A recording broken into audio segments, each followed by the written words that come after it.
आप सभी का स्वागत है खास बातचीत में। अस्सलामुअलैकुम नाजरीन, मैं आपका मेज़बान फिरोज जमादार पेश खिदमत हूँ एक नया वीडियो लेकर। हमारे नाज़र विक्रोली से साहिल भाई शेख ने ज़कात के ताल्लुक से कुछ सवालात किए हैं। चलिए इन सभी के जवाबात मुफ्ती साहब से हासिल करते हैं। हज़रत अस्सलामुअलैकुम वरहमतुल्लाहि वबरकातुहू। हज़रत ज़कात क्या है, इसकी वज़ाहत फरमाइए। वालेकुम अस्सलाम वरहमतुल्लाहि ताला वबरकातुहू। बिस्मिल्लाहिर्रहमानिर्रहीम। देखिए, मोटे तौर पर ज़कात क्या है, इसको यूँ समझ लीजिए कि शरीयत में ज़कात उसे कहते हैं कि अल्लाह ताला के लिए जो अपने पास माल है उसका एक हिस्सा, वो हिस्सा जिसको शरीयत ने मुकर्रर किया है, उस हिस्से को अल्लाह ताला के लिए किसी मुसलमान फ़कीर को देकर उसको मालिक बना देना, बस इसी का नाम ज़कात है। वल्लाहु ताला आलम। हज़रत उसी तरह सवाल ये भी है कि ज़कात कब वाजिब होती है और उसकी क्या शर्तें हैं। बिस्मिल्लाहिर्रहमानिर्रहीम। देखिए, ज़कात वाजिब होने के लिए चंद शर्तें बयान की गई हैं। उनमें से पहली शर्त तो यह है कि मुसलमान हो, लिहाजा गैर मुस्लिम पर ज़कात वाजिब ही नहीं। दूसरी शर्त है बालिग होना। बालिग होना यानी अगर कोई नाबालिग है तो चाहे जितनी भी जायदाद का वो मालिक हो, उस पर ज़कात फ़र्ज़ नहीं होगी।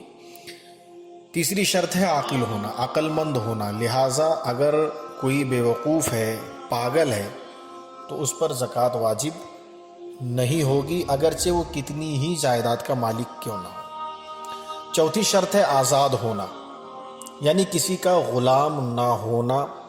लिहाजा ज़ाहिर है कि आज के ज़माने में ग़ुलामी का दौर जो है मुकम्मल तौर से ख़त्म हो चुका है, तो सब आज़ाद ही हैं। तो ये चौथी शर्त आज़ाद होना है। पांचवी शर्त है मालिक निसाब होना, यानी उसके पास निसाब के मिक़दार माल हो, यानी 7.5 तोला सोना या 52.5 तोला चांदी, या इतना रुपया, इतना पैसा कि जिसमें 52.5 तोला चांदी ख़रीदी जा सके या 7.5 तोला सोना ख़रीदा जा सके। एक बात का ख्याल रखिए कि एक ज़माना वो था कि जब 52.5 तोला चांदी और 7.5 तोला सोने की कीमत आसपास हुआ करती थी, एक हुआ करती थी। आज के ज़माने में इसमें बहुत बड़ा फ़र्क आ चुका है।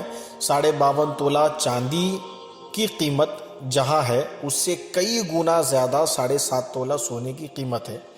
लिहाजा 52.5 तोला चांदी को ग्राम में कन्वर्ट करके, तब्दील करके आप उसका वैल्यूएशन, उसकी कीमत मौजूदा ज़माने के हिसाब से निकाल सकते हैं। और उतना माल अगर किसी के पास हो तो वो मालिक निसाब है। जब वो मालिक निसाब है तो उस पर ज़कात वाजिब है। इसी तरीके से पूरे तौर पर मालिक होना, ये भी एक शर्त है। यानी मालिक तो है लेकिन माल ही उसके कब्ज़े में नहीं है। जैसे किसी को दे दिया है, कहीं माल फंस गया है, कहीं पर उसने रखा लेकिन वो माल रखने के बाद भूल गया कि मैंने कहाँ रखा है। तो ऐसी सूरतों में मालिक तो है लेकिन माल अभी उसके कब्ज़े में नहीं है, तो उस पर ज़कात वाजिब नहीं होगी। लिहाजा छठी शर्त यह भी है कि पूरे तौर पर मालिक हो वो। सातवीं शर्त है कि निसाब का दैन से फारिग होना, यानी उसके ऊपर किसी का देना है। यानी मसलन किसी से कर्ज़ लिया था, अगर वो अपने माल में से अगर वो कर्ज़ अदा करे तो वो मालिक निसाब नहीं रहता, तो फिर उस पर भी ज़कात वाजिब नहीं है। पैसा तो है उसके पास लेकिन किसी का देना बाकी है, किसी का कर्ज़ बाकी है, या कोई सामान ख़रीदा था जिसकी कीमत लौटाना बाकी है, या किसी का कोई नुकसान कर दिया था उसका नुकसान भरना बाकी है। तो ये सब सूरतें ऐसी हैं कि जिसमें उस पर अगर वो कीमत, उतनी रकम निकाली जाए उसके निसाब से, उसके उस माल से, तो फिर वो कीमत, वो माल कम हो जाएगा और फिर वो निसाब की मिक़दार नहीं रहेगा। यानी वो इतना नहीं रहेगा कि जिसमें 52.5 तोला चांदी ख़रीदी जा सके। तो इस सूरत में भी उसमें ज़कात वाजिब नहीं होगी।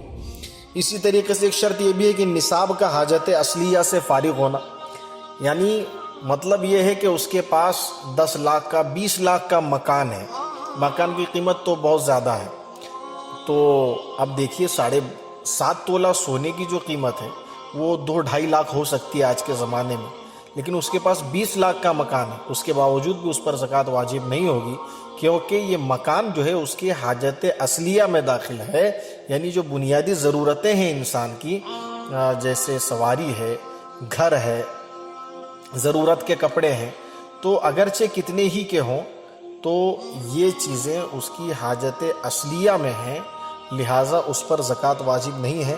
हाँ, अगर किसी के पास एक मकान के अलावा जो है और मकान है जिसको वो बेचने वगैरह के लिए रखा है, यानी बेचने के लिए उसके पास चीज़ें हैं, दूसरी चीज़ें ऐसी हैं कि जो निसाब को पहुंचती है, तो उसमें वो उसको ज़कात देनी पड़ेगी।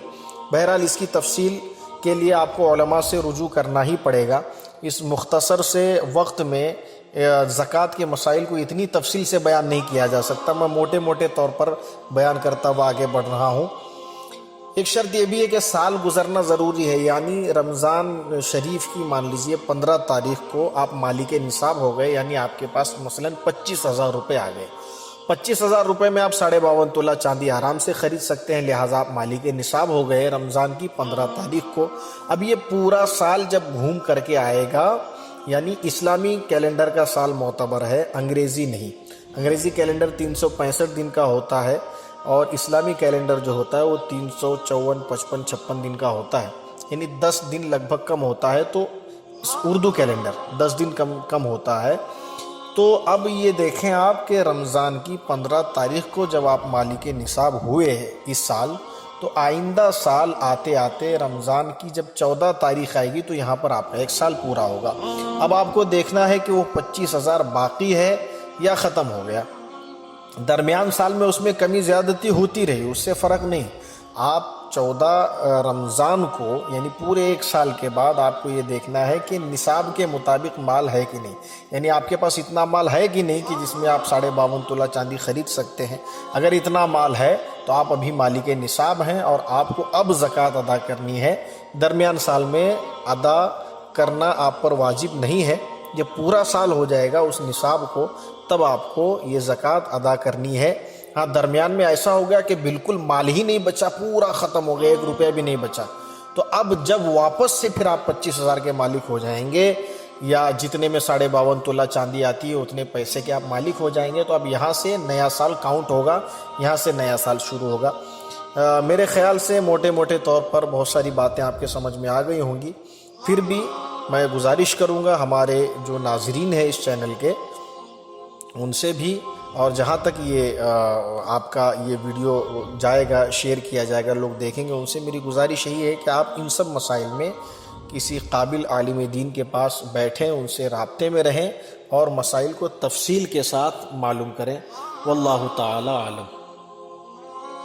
हज़रत, देखा गया है कि बहुत से ही लोग रमज़ान में ही ज़कात अदा करते हैं, तो क्या ज़कात रमज़ान में ही अदा करना ज़रूरी है और दिनों में अदा नहीं की जा सकती? बिस्मिल्लाहिर्रहमानिर्रहीम। देखिए, जैसा कि इससे पहले के सवालात जो आपने किए थे ज़कात के शराइत के ताल्लुक़ से, उसमें भी मैंने एक बात अर्ज़ की थी कि ज़कात के शराइत में से एक शर्त ये भी है कि साल का गुज़र जाना। मैंने उसमें एग्ज़ाम्पल दिया था, एक मिसाल दी थी रमज़ान की 15 तारीख का। देखिए, ये कोई ज़रूरी नहीं है कि रमज़ान की 15 तारीख को ही कोई मालिक निसाब हो जाए, बल्कि ऐसा भी हो सकता है कि रमज़ान के अलावा किसी भी महीने में वो मालिक निसाब हो जाए। तो अब ये है कि जिस दिन वो मालिक निसाब हुआ है, मान लीजिए बकरीद के दिन वो मालिक निसाब हो गया, या मुहर्रम के महीने में किसी तारीख में मालिक निसाब हो गया, मैंने अर्ज़ किया है कि इस्लामी कैलेंडर का एतबार होगा। तो जब वो जिस दिन मालिक निसाब हुआ उससे ठीक 1 साल के बाद ज़कात अदा करना उस पर वाजिब है। हाँ, ऐसा हो सकता है कि वो साल के पहले ही यानी 6 ही महीने में, 7 ही महीने में वो एडवांस में ज़कात अदा कर दे, ये तो बहुत अच्छी बात है, उसकी ज़कात अदा हो जाएगी। लेकिन इसमें ताख़ीर नहीं करना चाहिए। रही बात ये कि लोग रमज़ान में ज़्यादा अदा करते हैं, रमज़ान ही में ज़कात देने का अहतमाम करते हैं, तो उसमें लोगों की नीयत शायद ये होती है कि इस महीने में सवाब ज़्यादा होता है नेकियों का, इस वजह से वो रमज़ान में अदा करते हैं। लेकिन उनसे भी मैं गुजारिश करूँगा कि आप مان لیجئے کہ محرم کے مہینے میں مالک نصاب ہوئے ہیں تو آپ زکوٰۃ جب ادا کریں گے تو اب اس میں یہ خیال رکھیے کہ اس محرم کے بعد جو رمضان آئے گا اسی میں ادا کر دیجئے. ایسا نہ ہو کہ یہ محرم سے وہ محرم پورا 1 سال ہو جائے اس کے بعد والے رمضان میں آپ ادا کریں. اس طریقے سے یہ زکوٰۃ ادا کرنے میں تاخیر ہوگی. لہٰذا اگر آپ کو رمضان ہی میں ادا کرنا ہے اور محرم کے مہینے میں آپ مالک نصاب ہوئے ہیں تو محرم کا مہینہ پہلا مہینہ ہے اور رمضان کا مہینہ 9واں مہینہ ہے.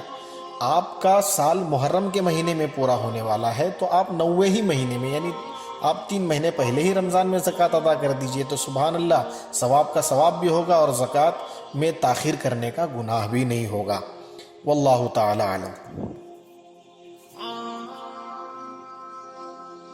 حضرت ایک سوال ذہن میں آیا ہے کہ ابھی آپ نے کہا کہ زکوٰۃ کو 1 سال پورا ہونے سے پہلے بھی ادا کیا جا سکتا ہے، تو کیا ایسی صورت میں جب وہ زکوٰۃ ادا کر رہا ہے اس وقت اس کے پاس جو مال ہے اتنے کی زکوٰۃ ادا کرے یا پھر 1 سال کے بعد جتنا مال ہوگا اس اندازے سے زکوٰۃ ادا کرے، تو کیا صحیح ہے؟ بسم اللہ الرحمن الرحیم.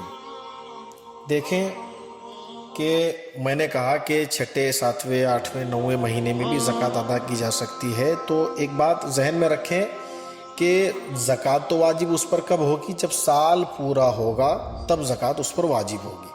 ہم ایڈوانس میں زکوٰۃ کیوں ادا کر رہے ہیں کہ بھائی رمضان کے مہینے میں ثواب زیادہ ملتا ہے اس لیے ہم ادا کر دے رہے ہیں تو زکوٰۃ بھی ادا ہو جائے گی، سبحان اللہ ثواب بھی ملے گا. ہاں یہ بات کا خیال رکھنا ضروری ہے کہ مان لیجئے رمضان کے مہینے میں آپ زکوٰۃ ادا کر رہے تھے تو آپ کے پاس 30,000 روپیہ تھا. آپ 30,000 کی زکوٰۃ ادا کر دیجئے. تھوڑا زیادہ ادا کریں گے تو بہتر ہوگا لیکن فی الحال آپ نے 30 کی ادا کر دی. اب سال پورا ہو گیا. جب بھی آپ کا سال پورا ہو گیا رمضان کے مہینے میں ہی جس دن پورا ہو یا رمضان کے بعد اگلے مہینوں میں آپ کا وہ سال پورا ہو جو نصاب والا سال میں نے پہلے بتایا، تو اب اس دن دیکھیے کہ آپ کے پاس کتنی رقم ہے. اگر اس دن آپ کے پاس 30 نہیں بلکہ 25,000 تھی تو سبحان اللہ کچھ نہیں، آپ نے 30 کی زکوٰۃ ادا کی ہے. اور اگر اس دن آپ کے پاس 40,000 روپے آ گئے اتفاق سے تو اب آپ یوں سمجھیے کہ 30,000 کی زکوٰۃ آپ پہلے ادا کر چکے ہیں یا 10,000 آپ کے پاس زیادہ ہے. 40,000 آ گیا مطلب 40,000 ہو گیا. رمضان میں 30 تھا، یہاں بڑھ کر کے 10,000 بڑھ کر 40,000 ہو گیا. تو اب یہاں پر سال پورا ہونے پر بھی آپ کو دھیان دینا ہے اس بات پر کہ میرا سال پورا ہو گیا ہے، اب آج کے دن میرے پاس کتنی رقم ہے. آپ کے پاس 10,000 زیادہ آ گیا ہے. اب اس 10,000 کی آپ مزید زکوٰۃ نکالیے اور اس طریقے سے زکوٰۃ کو پورا کریں. اور جو آپ نے پہلے زکوٰۃ ادا کی ہے رمضان کے مہینے میں وہ 30 کی تھی تو اس ٹائم آپ پر ضروری ہی نہیں تھا فوراً زکوٰۃ ادا کرنا، آپ نے ادا کر دیا اچھی بات. لیکن اب آپ کا سال پورا ہوا ہے، اب آپ کو پورا حساب کر کے وہ پوری زکوٰۃ دے دینی ہے. اگر 30,000 سے اوپر آپ کا بڑھ گیا ہے، 40,000 ہو گیا تو 40,000 کی دیجئے. بڑھ کر کے مال 50,000 تک پہنچ گیا تھا تو اب 50 کی دیجئے. گھٹ کر کے 25 ہی رہ گیا تو اب دینے کی ضرورت نہیں ہے، آپ ایڈوانس میں زیادہ دے چکے ہیں. ٹھیک ہے، میرا خیال ہے کہ بات سمجھ میں آ گئی ہوگی. واللہ تعالی عالم. حضرت جو مالک نصاب ہو اور پھر بھی زکوٰۃ ادا نہ کرے تو اس کا انجام کیا ہے؟ بسم اللہ الرحمن الرحیم. اللہ تبارک و تعالیٰ کا صاف ارشاد ہے قرآن پاک میں، والذین یکنزون الذہب والفضة ولا ينفقونها فی سبیل اللہ فبشرهم بعذاب علیم یوم یحمى علیہا فی نار جہنم فتقوی بہا جباہہم وجنوبہم وظہورہم ھذا ما کنزتم لانفسکم فذوقوا ما کنتم تکنزون او کما قال اللہ تعالی. آیت پاک ہے یہ، اس کا مفہوم عرض کر رہا ہوں. پروردگار عالم کا جو ارشاد ہے کہ جو لوگ سونا چاندی جمع کرتے ہیں اور اسے اللہ کی راہ میں خرچ نہیں کرتے ہیں تو انہیں دردناک عذاب کی خوشخبری سنا دو کہ جس دن جہنم کی آگ میں وہ تپائے جائیں گے. جو لوگ مال کی زکوٰۃ نہیں نکالتے ہیں تو اس مال سے ان کی پیشانیوں کو، ان کی کروٹوں کو، ان کی پیٹھوں کو داغا جائے گا. اس مال کو گرم کیا جائے گا اور پھر اس مال سے اس بندے کے جسم کے ان حصوں کو داغا جائے گا اور ان سے کہا جائے گا، ان کو بتایا جائے گا کہ یہ وہی مال ہے جس کو تم اپنے لیے جو جمع کرتے تھے اور اللہ کے راہ میں خرچ نہیں کرتے تھے نا، تو اب یہ اسی کا عذاب ہے، اب اس کو تم چکھو. یہ قرآن پاک کی اس آیت کا مفہوم ہے. حدیث پاک ہے کہ اس کا مفہوم عرض کیے دیتا ہوں. نبی پاک صلی اللہ علیہ وسلم نے فرمایا ہے کہ جو مال برباد ہوتا ہے نا تو وہ زکوٰۃ نہ دینے کی وجہ سے برباد ہوتا ہے. لہذا مسلمان کو یہ یقین رکھنا چاہیے کہ اگر اس نے صحیح طور پر زکوٰۃ ادا کی ہے، حلال مال کمایا، پھر وہ نصاب تک پہنچا، تمام شرطیں پوری بھی ہو گئی، اب زکوٰۃ اس پر واجب ہو گئی اور اس نے زکوٰۃ ادا کر دی، تو اللہ تبارک و تعالیٰ اس کے مال کو محفوظ رکھے گا. حضور فرماتے ہیں کہ زکوٰۃ دے کر کے اپنے مالوں کو مضبوط قلعوں میں کر لو. یعنی جب زکوٰۃ آدمی صحیح طور پر ادا کرے گا، مال حلال کی زکوٰۃ ادا کرے گا، تو اس کا مال محفوظ ہوگا، وہ برباد نہیں ہوگا، وہ چوری نہیں ہوگا، وہ جل کر کے خاک نہیں ہوگا، وہ یہاں وہاں دینے میں، ڈاکٹروں کی فیس دینے میں، عدالت کے چکر کاٹنے میں برباد نہیں ہوگا. اللہ تبارک و تعالیٰ اس مال کی حفاظت فرمائے گا. اور جو ایسا نہیں کرے گا یا جو مال حرام کمائے گا، پھر اس کی چاہے جتنی بھی زکوٰۃ وہ دے دے لیکن مال حرام ہے، تو اب ان سب صورتوں میں بہرحال مال جمع کرنے اور پھر اللہ کے راستے میں خرچ نہ کرنے کے سلسلے میں جو آیت آئی ہوئی ہے، یا قرآن پاک کی اور بھی آیات ہیں یا حدیثیں آئی ہوئی ہیں کہ ایسے شخص کو دردناک عذاب دیا جائے گا اور وہی مال اس کے لیے وبال جان بن جائے گا، وہی مال جو ہے پگھلا کر کے اس کو سخت سزائیں دی جائیں گی. تو میرے دوستوں اور عزیزوں، اس کا ہر آدمی کو جو ہے لحاظ کرنا چاہیے، اہتمام کرنا چاہیے کہ ہم صحیح طور پر زکوٰۃ ادا کریں اور اللہ کے عذاب سے محفوظ و مامون ہوں. اللہ تبارک و تعالی ہم سب کو صحیح طور پر زکوٰۃ ادا کرنے کی توفیق عطا فرمائے. واللہ تعالی عالم. ماشاء اللہ، جزاک اللہ خیرہ. بس آج کے لیے اتنا ہی. انشاءاللہ پھر ملیں گے اور آپ کے معلومات میں اضافہ کراتے رہیں گے. ہم سے جڑنے کے لیے سبھی کا شکریہ. آپ اس چینل پر اگر نئے ہیں تو پلیز سبسکرائب کیجئے اور نیچے دیے گئے لال بٹن پر کلک کیجئے اور نوٹیفیکیشنز آن کیجئے تاکہ ہم آپ تک قیمتی خبریں اور معلومات پہنچاتے رہیں.